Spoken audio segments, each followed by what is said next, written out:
안녕하세요. 오늘은 구독자분의 요청으로 세계 1위 의료기기 기업 메드트로닉에 대해 알아보려고 합니다. 네, 전 세계 의료기기 시장의 뭐랄까 거인이라고 할 수 있는데 요즘 어떤 일들이 있고 또 앞으로는 어떨지 저희가 한 5가지 핵심 질문으로 한번 파헤쳐 보겠습니다. 그럼 첫 번째 질문부터 시작해 볼까요? 메드트로닉, 의료기기 분야에서 위치가 어느 정도인가요? 정말 그렇게 대단한가요? 네, 맞습니다. 단일 기업 기준으로는 명실상부 세계 1위입니다. 심혈관, 신경과학, 외과 수술, 당뇨 관리까지 포트폴리오가 아주 넓어요. 정말 안 하는 분야가 거의 없을 정도죠. 와, 그렇군요. 네, 최근 분기 매출만 봐도 85억 달러, 이게 우리 돈으로 하면 11조 원이 넘거든요. 그러니까 규모나 영향력 면에서는 따라올 기업이 거의 없다 이렇게 보시면 됩니다. 11조 원이요, 분기 매출이. 와. 그렇죠. 특히 주목할 만한 게 11분기 연속으로 M&A 효과 빼고 자체 성장률, 그러니까 유기적 매출 성장률이 중간 한 자릿수를 기록했다는 건데요. 이건 이 거대한 몸집으로도 꾸준히 성장하고 있다는 의미거든요. 아, 그게 대단하네요. 그런데 이렇게 큰 기업에도 변화의 바람이 좀 불고 있다고요. 최근에 그 행동주의 펀드 엘리엇 매니저먼트가 주요 주주로 들어왔다고 들었는데 이게 어떤 의미가 있을까요? 네, 맞아요. 엘리엇은 그냥 조용히 지켜보는 투자자는 아니죠. 벌써 이들의 요구로 의료기술 분야의 경험이 아주 풍부한 외부 이사 2분, 존 그로텔라스하고 빌 젤리슨이 이사회에 합류했습니다. 아, 인사가 있었군요. 네, 그리고 거기에 더해서 성장위원회랑 운영위원회라는 새로운 조직까지 만들었어요. 목표는 아주 명확합니다. 비주력 사업은 좀 정리하고 성장성 높은 곳에 집중하고, 이게 이제 포트폴리오 최적화죠. 네네. 그리고 운영 효율성을 높여서 비용 줄이고 또 미래를 위한 R&D 투자는 오히려 늘리겠다, 이런 겁니다. 아, R&D는 늘리고요. 그럼 그런 움직임이 발표됐을 때 주가는 바로 반응을 좀 했나요? 기대감이 컸을 것 같은데요. 단기적으로는 사실 좀 잠잠했어요. 엘리엇 쪽에서는 가치 창출의 새로운 시대다 이렇게 얘기는 했는데 회사에서 당장 다음 분기 실적 전망치, 그러니까 가이던스를 확 올리진 않았거든요. 아, 그랬군요. 네, 시장은 약간 말보다는 숫자를 보여달라 이런 분위기인 거죠. 진짜 평가는 아마 2026년 중반에 열릴 투자자의 날 인베스터 데이 행사가 될 것 같아요. 거기서 이제 구체적인 전략이랑 재무 목표가 나와야 그때 아마 주가가 좀 본격적으로 움직이지 않을까 그렇게 보고 있습니다. 그렇군요. 그럼 말 나온 김에 최근 실적 얘기를 좀 더 자세히 들여다보죠. 긍정적인 부분도 있었을 거고 좀 아쉬운 부분도 있었을 텐데 어땠나요? 네, 가장 눈에 띄는 긍정적인 소식은 역시 심혈관 사업부, 특히 PFA, 펄스 필드 절제술이라고 하죠. 이 분야 성장이 정말 폭발적입니다. PFA요? 아, 그 부정맥 치료하는. 맞습니다. 심방세동 같은 부정맥 치료하는 최신 기술인데 전 세계적으로 매출이 거의 50% 가까이 늘었고요. 특히 미국에서는 70% 이상 성장했어요. 시장 점유율을 아주 빠르게 가져오고 있는 거죠. 와, 70%요? 대단하네요. 네, 정말 대단하죠. PFA 말고 또 다른 기대 요인 같은 건 없나요? 있습니다. 그 신장-신경 차단술 RDN이라고 약으로 잘 조절 안 되는 고혈압 환자분들을 위한 새로운 시술법인데요. 이게 지금 미국 CMS, 공공의료보험관리기관이죠. 여기서 보험 적용 최종 결정을 앞두고 있습니다. 아, 보험 적용이요? 네, 한 10월 8일쯤으로 예상이 되는데 만약 이게 확정되면 정말 수백만 명의 고혈압 환자들이 새로운 치료 옵션을 갖게 되는 거라 완전히 새로운 시장이 열릴 수 있습니다. 와, 이건 정말 크겠네요. 그렇죠. 그리고 하반기에는 그 수술 로봇 휴고의 미국 출시도 예정돼 있고요. 또 당뇨 사업부에서는 신형 연속 혈당 측정 센서 심플레라 싱크랑 인스팅트 이것도 출시를 기다리고 있습니다. 기대되는 부분들이 꽤 있죠. 네, 기대되는 부분이 많네요. 근데 모든 일이 다 잘 풀리지만은 않았을 것 같은데 리스크 요인이라고 할 만한 건 어떤 게 있었을까요? 네, 몇 가지 어려움도 있었습니다.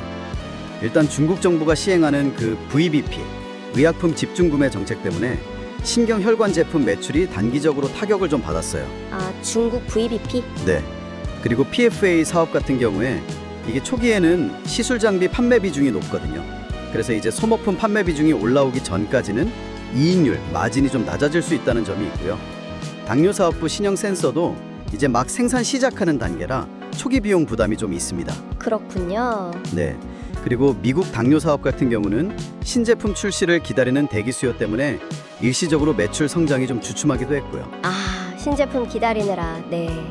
이런저런 요인들이 막 섞여 있는데 이 와중에도 회사의 재정 상태, 그러니까 현금 흐름은 괜찮은 편인가요? 이게 중요할 텐데요. 네, 그 점은 메드트로닉의 아주 큰 강점 중 하나입니다. 현금 창출 능력은 아주 안정적이에요. 지난 분기 영업 활동으로 벌어들인 현금, 영업 현금 흐름이 약 10억 9천만 달러 정도 되고요. 와, 여기서 이제 투자금 빼고 남은 실제 여유 자금, 자유 현금 흐름이라고 하죠. 이것도 5억 8천만 달러 수준입니다. 이 정도면 뭐 주주들한테 배당금 꾸준히 주면서도 미래를 위한 R&D 투자를 늘릴 여력이 충분하다, 이렇게 볼 수 있죠. 특히 그 당뇨 사업부를 분사할 계획이라고 들었는데 이게 현금 흐름에 더 도움이 될까요? 네, 그것도 중요한 포인트입니다. 한 15개월 안에 당뇨 사업부를 별도 회사로 분리할 계획인데요. 이게 완료되면 회사 전체적으로 봤을 때 매출 대비 총이익률이 한 50bp, 그러니까 0.5%포인트 정도 개선되고 영업이익률은 100bp, 즉 1%포인트 개선될 걸로 예상됩니다. 오, 이익률 개선 효과가 크네요. 네, 그러니까 장기적으로 돈을 더 잘 버는 체질로 바뀔 수 있다는 거죠. 현금 흐름에는 분명히 긍정적인 영향을 줄 겁니다. 자, 그럼 이제 가장 중요한 질문일 것 같습니다. 이 모든 걸 고려했을 때 장기 투자 관점에서 메드트로닉 매력적인 선택지일까요? 어떻게 보세요? 단기적으로 봤을 때 주가가 확 오를 만한 강력한 모멘텀은 약간 부족해 보일 수 있어요. 하지만 길게 본다면 얘기가 좀 달라지죠. 아까 말씀드린 PFA나 RDN, 또 수술 로봇 같은 혁신적인 신기술 파이프라인이 아주 탄탄하고요. 또 당뇨 사업 분사로 수익성 개선도 기대되고, 무엇보다 안정적으로 현금을 계속 만들어내는 능력이 뛰어나기 때문에 장기 성장 잠재력은 충분히 크다고 봅니다. 다만 언제 투자하느냐 그 시점도 중요할 것 같은데요. 맞아요. 정확합니다. 2026년에서 2027년 사이가 굉장히 중요한 시기가 될 것 같아요. 그때 이제 RDN 시술 보험 적용 확정되고 PFA 기술이 장비 판매를 넘어서 이제 소모품 매출로 본격적으로 이어지고, 또 당뇨 신제품이랑 수술 로봇 휴고가 미국 시장에 성공적으로 안착하는 모습들, 이런 마일스톤들이 하나씩 확인이 되면 시장에서 메드트로닉의 가치를 다시 평가하면서 주가가 움직일 가능성이 높다고 봅니다. 그렇다면 지금 당장 큰 비중으로 투자하기보다는 말씀하신 그런 마일스톤들을 좀 확인하면서 약간 분할 매수하는 전략이 좀 나올 수도 있겠군요. 네, 그런 접근이 더 합리적일 수 있습니다. 말씀하신 대로 중요한 이벤트들, 마일스톤들의 진행 상황을 좀 확인하면서 분할 매수하는 전략을 고려해 볼 만하죠. 물론 뭐 단기간에 아주 높은 성장을 기대한다면 다른 경쟁사를 찾아보는 게 맞을 수도 있습니다. 하지만 장기적인 안정성, 그리고 글로벌 1위 기업이라는 그 프리미엄을 생각하면 메드트로닉은 여전히 매력적인 투자 대상이라고 할 수 있겠습니다. 네, 정리를 좀 해보면 메드트로닉은 단기적인 성과보다는 약간 긴 호흡으로 봐야 하는 기업이다, 이렇게 볼 수 있겠네요. 혁신 기술 파이프라인하고 또 구조적인 개선 노력을 바탕으로 2026년에서 2027년 사이에 중요한 어떤 전환점을 맞이할 가능성이 높아 보입니다. 네, 오늘은 이렇게 메드트로닉에 대해서 깊이 알아봤습니다. 네, 여기서 한 가지 더 생각해 볼 점은요. 엘리엇 같은 행동주의 펀드가 들어왔잖아요.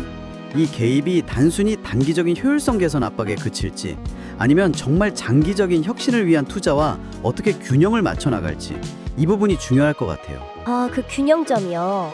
네, 이 둘 사이의 어떤 줄다리기라고 할까요? 이게 앞으로 메드트로닉의 방향을 결정하는 데 중요한 변수가 될 수 있으니까요. 이 부분도 계속 지켜보시면 흥미로울 겁니다. 네, 좋은 포인트 짚어주셨습니다. 앞으로도 궁금한 기업이나 주제가 있다면 언제든지 저희에게 알려주십시오. 감사합니다.